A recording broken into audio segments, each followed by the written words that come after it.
வணக்கம் நண்பர்களே. Big Boss season 8ல mid நைட்ல வந்து ஒரு சம்பவம் பண்ணியிருக்காங்க. என்ன அப்படின்னு பார்த்தோம்னா, நேத்து ஒரு சண்டை நடந்துச்சு பார்த்தீங்களா? என்ன சண்டை அப்படின்னா, இந்த சாம் வந்து அதிகமா எடுக்கிற, பிரெட்ட வந்து கம்மியா எடுத்திருக்க அப்படின்னு சொல்லிட்டு அன்சிதா அவர்கள் நம்ம ஷாஜனா கிட்ட ஒரு சண்டை போட்டாங்க.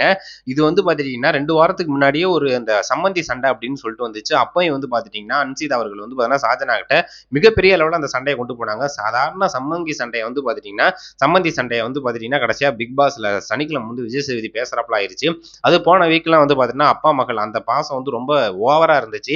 இப்படி இருக்கும்போது இந்த வீக்ல வந்து நீ ஒரு சம்பவம் பண்ணி விட்ட அப்படின்னா கண்டிப்பா வந்து சனிக்கிழமை கேட்பாரா கேட்க மாட்டாரா அப்பா அப்படிங்கிறாப்புல வந்து பாத்தீங்கன்னா எல்லாருமே நேத்தே மீம் போட்டாங்க.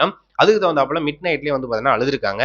என்ன அப்படின்னு பார்த்தோம்னா நம்ம விஷாலு, நம்ம சத்யா, அதுக்கப்புறம் வந்து பாத்தீங்கன்னா வர்ஷினி இவங்கலாம் இருக்காங்க, ஆனந்திலாம். ஸோ அங்க உட்காந்துக்கிட்டு குரூப்பா எல்லாத்திட்டையும் போயிட்டு ஒரு கம்ப்ளைண்ட் மாதிரி பண்ணிட்டு இருக்காங்க நம்ம சாச்சன் அவர்கள். ஸோ என்னம்மா அழுகாத அப்படின்னு சொல்லிட்டு ஆறுதல் பண்ணா அப்பதான் ரொம்ப ஓவரா அழுதுகிட்டு இருக்காங்க. என்ன சொல்லியிருக்காங்க அப்படின்னு பார்த்தோம்னா, நான் மட்டும் தான் சக்கரை சாப்பிட்றேன்னா, நான் மட்டும் தான் வந்து பார்த்தீங்கன்னா அதிகமா ஏதாவது எடுத்துக்கிறேன்னா, நான் மட்டும் தான் ஸ்வீட் சாப்பிட்றேன்னா, நான் மட்டும் தான் ஜாம் வச்சுக்கிறேன்னா அப்படிங்கிறாப்புல வந்து பார்த்துட்டீங்கன்னா எல்லாத்திட்டையும் அழுது வந்து பார்த்துட்டீங்கன்னா புலம்பியிருக்காங்க.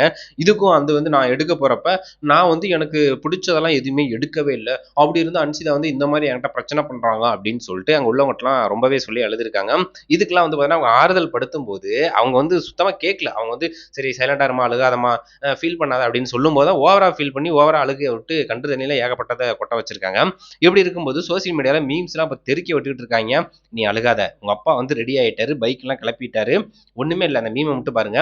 இங்க இங்க வந்து பாத்துட்டீங்கன்னா ஜாம் வந்து பெரிய டப்பா, பிரெட் வந்து பாத்தீங்கன்னா பெரிய ஒரு இதுல தூக்கிட்டு வராப்புல பைக் எடுத்துட்டு கிளம்பி வந்துட்டு இருக்காரு. நீ ஒன்னும் அழுகாத அப்படின்னு சொல்லிட்டு சோசியல் மீடியா ஃபுல்லா வந்து பாத்தீங்கன்னா ட்ரோல் பண்ணிட்டு இருக்காங்க.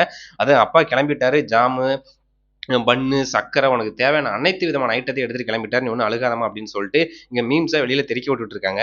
ஸோ வீக்கெண்ட் ஆனா வந்து பார்த்தீங்கன்னா விஜய் சேதுபதி அப்பா மகள் அந்த பாசத்தை அந்த படத்தோட விட்டுட்டு வர வேண்டியதானே. பிக் பாஸ்க்குள்ள வந்துட்டு விளையாட்டா இருக்கணும்.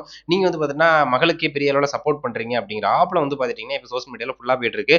போன சீசன்ல வந்து பார்த்தீங்கன்னா அந்த மாயாவுக்கு கமல் சார் சப்போர்ட் பண்ணாப்புல இங்கேயும் இது மாதிரி பண்ணிட்டு இருக்காங்க. படத்துல சேர்ந்து நடிச்சா அதோட கட் பண்ணிடுங்க. இங்க பிக் பாஸ் ஒரு கேம் எப்படி விளையாடுறாங்களோ அதுக்கு தகுந்தாப்புல பதில் சொல்லுங்க அப்படின்னு சொல்லிட்டு நிறைய பேர் விமர்சனம் வச்சுட்டு இருக்காங்க. உங்களோட விமர்சனம் இதுவா இருந்தா மறக்காம கமெண்ட் பண்ணுங்க. Thank you.